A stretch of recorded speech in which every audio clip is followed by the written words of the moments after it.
Angin sore kota itu berhembus menampar lembut wajah Ratih ketika pintu bus antar kota terbuka.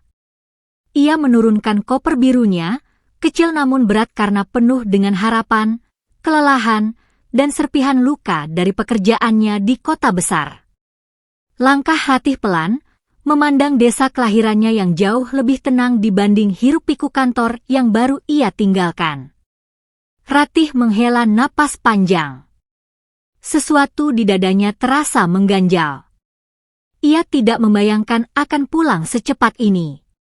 Namun masalah di kantor, yang selalu ia tutupi di depan orang tuanya, telah memaksanya mengambil keputusan besar, resign. Rumah orang tuanya tak banyak berubah. Pagar kayu coklat, bunga Kamboja yang selalu mekar, dan suara ayam tetangga yang selalu ikut nimbrung menyambut. Ratih berdiri sejenak sebelum masuk, lalu tersenyum ketika ibunya muncul dari balik pintu. "Ratih, anak ibu," ucap ibunya, memeluknya erat. Ratih mengembuskan napas lega. "Ratih pulang, Bu." Setelah bertahun-tahun merantau, pulang ternyata memberikan rasa aman yang tak bisa digantikan apapun. Keesokan paginya, Ratih bangun lebih awal.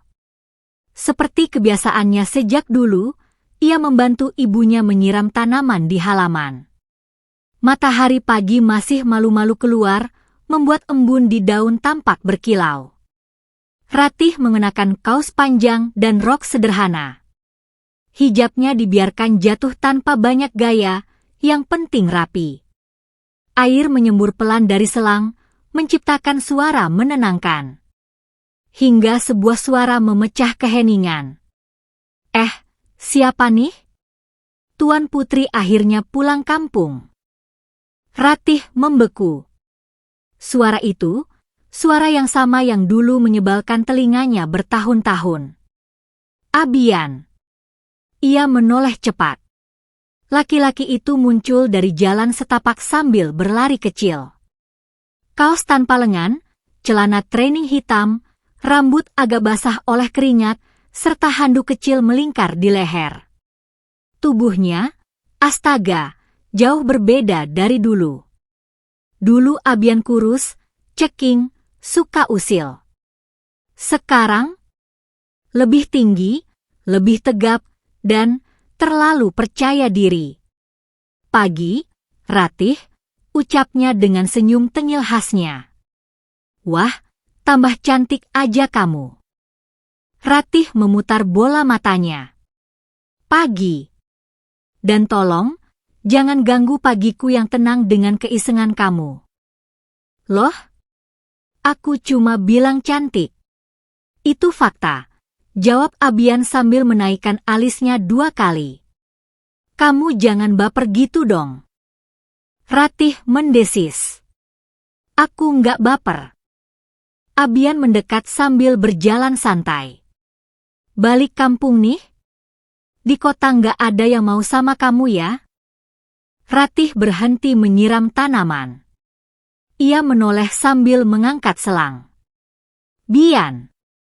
"Hehe, serius banget sih." "Aku cuma nanya, kali." Ratih mendengus. "Dari dulu kamu nggak berubah ya?" Tengil.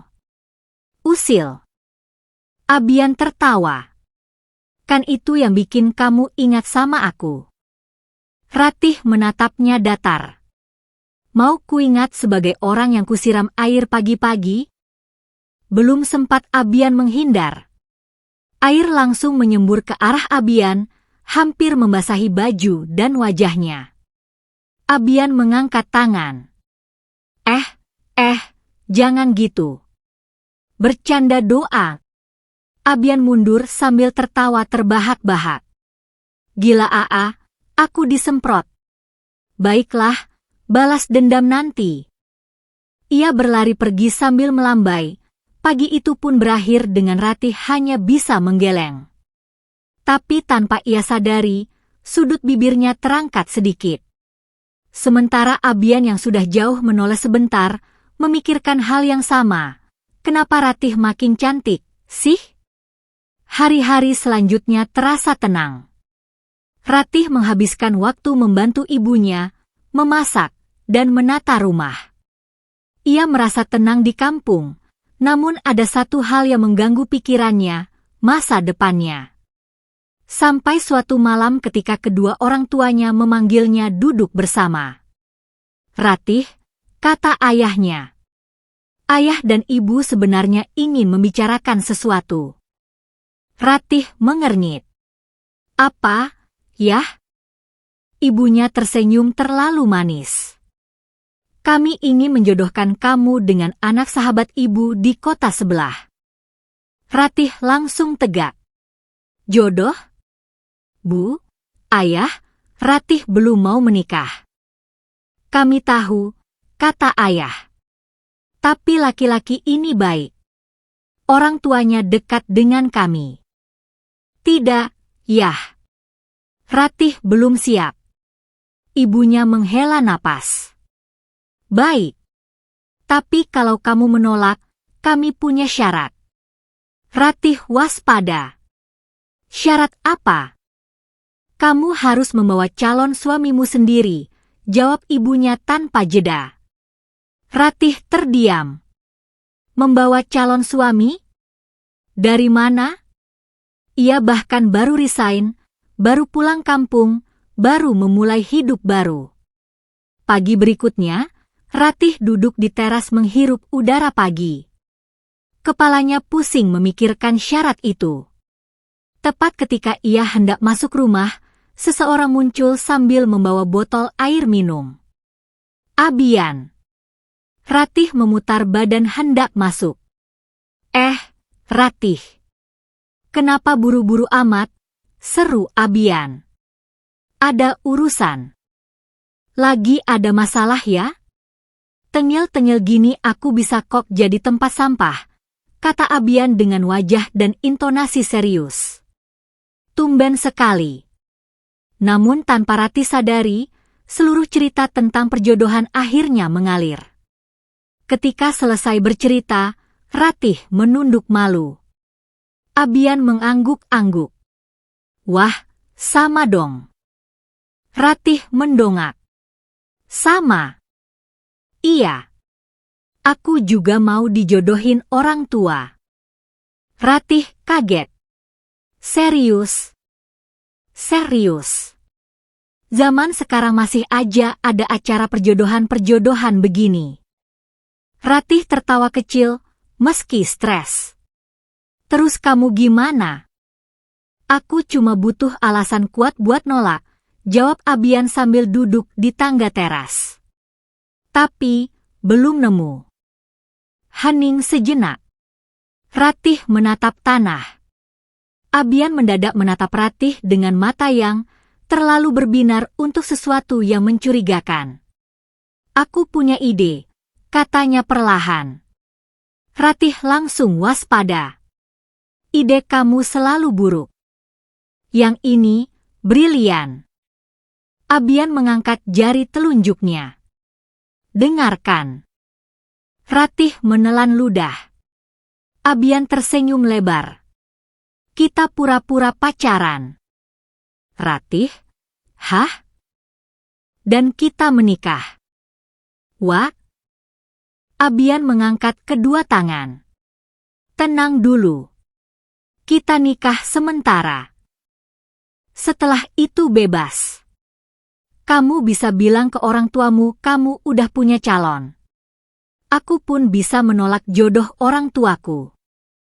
Ratih menatap Abian seperti sedang melihat alien. "Kamu gila." "Sedikit," jawab Abian santai. "Tapi idenya jenius." Ratih hendak menolak. Lidahnya hampir mengeluarkan kata "tidak" ketika ia diam tiba-tiba. Rencananya memang gila. Tapi, itu satu-satunya solusi yang realistis. Dan itu akan menghindarkannya dari perjodohan yang ia tidak inginkan. "Ratih," panggil Abian lembut. "Aku nggak bakal merugikan kamu." "Serius?" Ketika Ratih masih ragu, Abian memukul dadanya sendiri. Aku laki-laki, Ratih. Aku bakal jaga kamu selama setahun itu. Setelah itu kita berpisah dengan baik. Ratih terdiam. Lalu menghela napas pelan. Oke. Abian langsung tegak. Oke. Tapi. Ratih mengangkat jari. Ada syarat. Apapun, my queen. Ratih memutar bola mata. Jangan tengil. Abian tertawa. Nggak bisa. Ratih memukul bahunya. Mereka tertawa bersama untuk pertama kalinya setelah bertahun-tahun.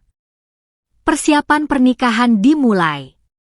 Dan ternyata, bekerja sama dengan Abian sangat melelahkan. Bian, aku maunya dekor bunga warna putih. Pink lebih bagus, Ratih. Biar seperti pesta putri kerajaan.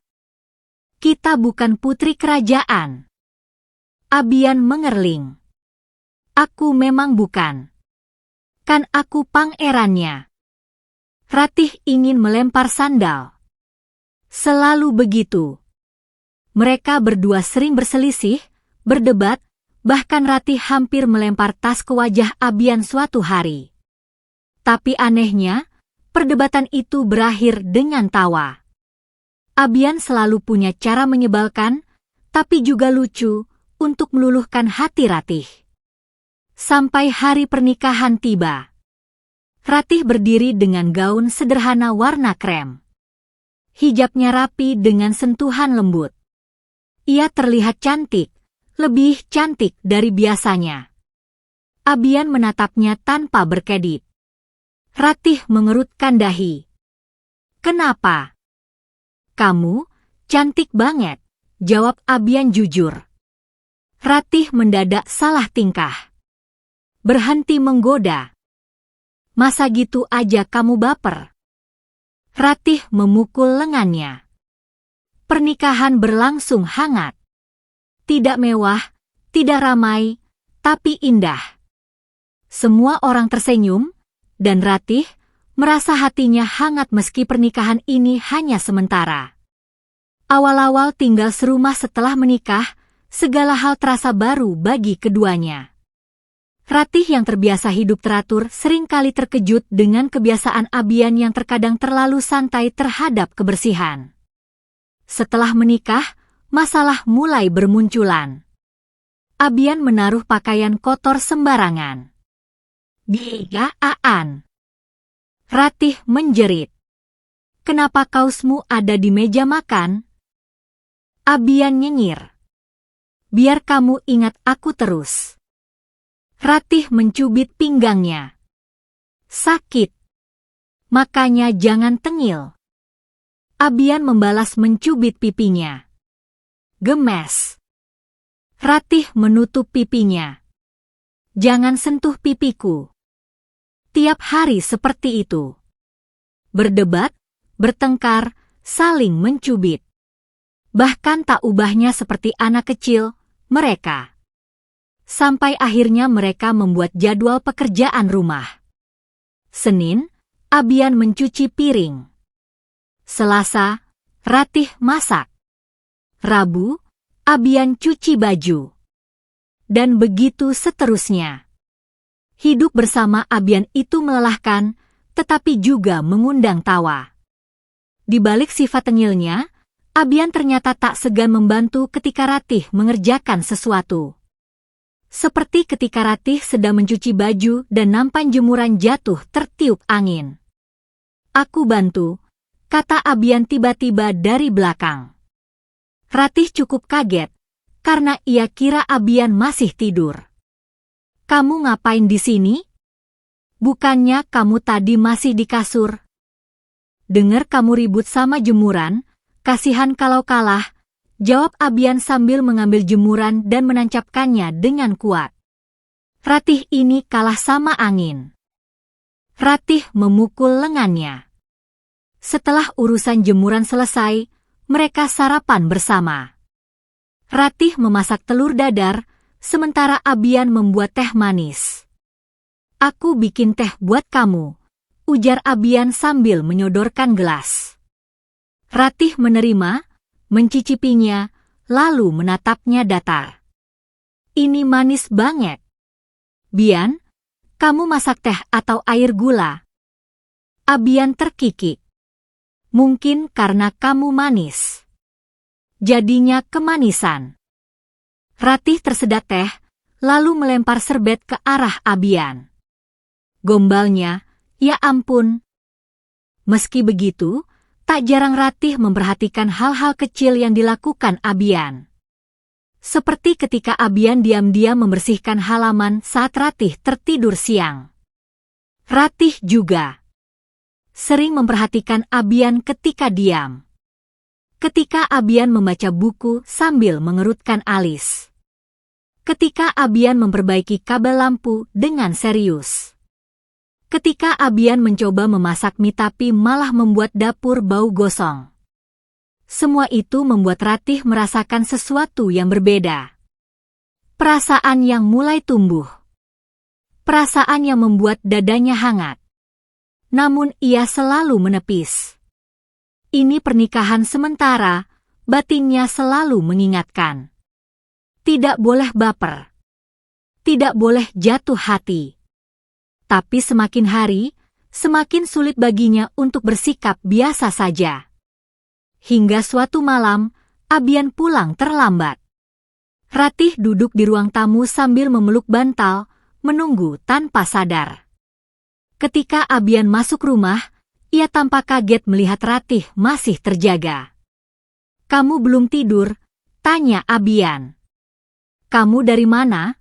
Suara Ratih pelan, terdengar seperti nada seseorang yang khawatir. Abian tersenyum kecil. "Aku lembur tadi. Ada masalah di bengkel." Ratih bangkit berdiri. "Lain kali kasih kabar." Abian mengerjak. "Kamu khawatir?" "Enggak." "Siapa juga yang khawatir?" bantah Ratih cepat. Abian mendekat sambil tersenyum jahil. "Bohong." Ratih memukul dadanya. "Terserah kamu." Meski malu, malam itu Ratih tidur dengan hati lebih tenang. Setidaknya ia tahu Abian pulang dengan selamat. Semua momen-momen kecil itulah yang akhirnya membawa mereka menuju kedekatan tanpa disadari. Perdebatan yang berakhir dengan tawa. Saling ejek yang berujung senyuman. Rumah yang awalnya terasa sempit kini menjadi tempat paling nyaman untuk pulang. Hingga Ratih menyadari sesuatu, bahwa ia benar-benar, sungguh, telah jatuh cinta pada suaminya sendiri. Hari-hari pun berlalu. Mereka makin terbiasa. Kalau dulu perdebatan membuat rumah gaduh, sekarang perdebatan berakhir dengan tawa. Suatu hari, Ratih pulang dari belanja sayur. Ia melewati sebuah warung makan di ujung jalan. Dan ia melihat Abian duduk bersama seorang wanita cantik tanpa hijab. Wanita itu terlihat sedang membersihkan noda makanan di sudut bibir Abian. Abian diam. Tidak menolak. Dadanya langsung terasa nyeri. Ratih menunduk, menahan napas. Abian menoleh tepat saat itu. "Ratih," panggilnya. Ratih langsung lari. Pulang. Ia berlari sampai rumah, masuk kamar, mengunci diri. Tangisnya pecah tanpa bisa ia tahan. Ia bahkan tidak tahu kenapa ia menangis. Mereka menikah sementara. Tidak ada cinta. Tidak ada hubungan sungguhan. Tapi hati Ratih tidak bisa bohong. Ia cemburu. Sangat. Tak lama kemudian terdengar suara langkah kaki tergesa. "Ratih." Ratih buka pintunya. Ratih diam. "Ratih, aku tahu kamu di dalam. Dengarkan dulu." Ratih menutup telinga. Tapi kemudian, klik, pintu terbuka. Ratih lupa mengunci. Abian masuk pelan. Kamu menangis. Ratih membuang muka. Pergi. Tidak sampai kamu dengar penjelasan aku. Aku nggak peduli. Abian berjalan mendekat, duduk di sampingnya. Dia Luna, teman lamaku. Kami bertiga. Ada teman lelaki kami juga. Dia sedang ke kamar mandi pas kamu lewat. Aku belum sempat menghindar pas kamu lihat tangan Luna ke arah bibirku. Ratih tetap diam. Ratih, Abian menatapnya lembut. Kamu cemburu? Ratih mendongak refleks. Tidak. Tapi kamu lari. Aku cuma. Aku lihat sendiri. Kamu marah, kamu kabur, kamu nangis. Abian tersenyum kecil. Itu namanya cemburu. Ratih spontan menutup mulut Abian dengan kedua tangan. Diam. Abian mendekat. Kenapa malu? Ratih memukul lengannya. Keluar sana. Sekarang. Abian tertawa sambil berjalan ke pintu. Baik, aku keluar. Tapi mukamu lucu banget kalau cemburu. Abian. Pintu tertutup tepat di depan wajah Abian. Setelah kepergian Abian, Ratih menutup wajahnya dengan bantal. Ia malu. Ia kesal. Tapi, ia juga bahagia. Hari-hari setelah itu berubah. Abian lebih perhatian. Ratih lebih sering tersenyum. Mereka lebih dekat dari sebelumnya. Abian sering menggoda Ratih, dan Ratih lebih sering tertawa. Suatu malam, mereka duduk di teras menatap langit. Ratih, kata Abian tiba-tiba. Aku mau bilang sesuatu. Ratih menoleh. Abian menelan ludah. Dari awal aku kira pernikahan ini hanya sebuah solusi. Cuma kerja sama. Tapi setiap hari sama kamu, rasanya beda. Ratih tidak berkata apa-apa. Aku suka kamu, ucap Abian pelan. Bukan pura-pura. Bukan rencana. Tapi benar-benar nyata. Ratih menunduk. Dadanya berdebar. Aku tahu kita rencana menikah hanya sementara, tapi kalau kamu mau, Abian menarik napas. Kita terukan. Selamanya. Ratih merasakan air yang menghangat di sudut matanya. Ia tersenyum kecil. Aku juga suka sama kamu, bisiknya nyaris tak terdengar. Abian menatapnya lama. Ratih, kamu yakin? Ratih mengangguk. Jadi, Abian mencondongkan tubuh. Mulai hari ini, kamu istriku sungguhan, istriku selamanya. Ratih tersenyum hangat. Dan malam itu, langit desa menjadi saksi bahwa hubungan yang bermula dari keusilan, perdebatan, kesalahpahaman, dan pernikahan pura-pura berubah menjadi cinta sungguhan.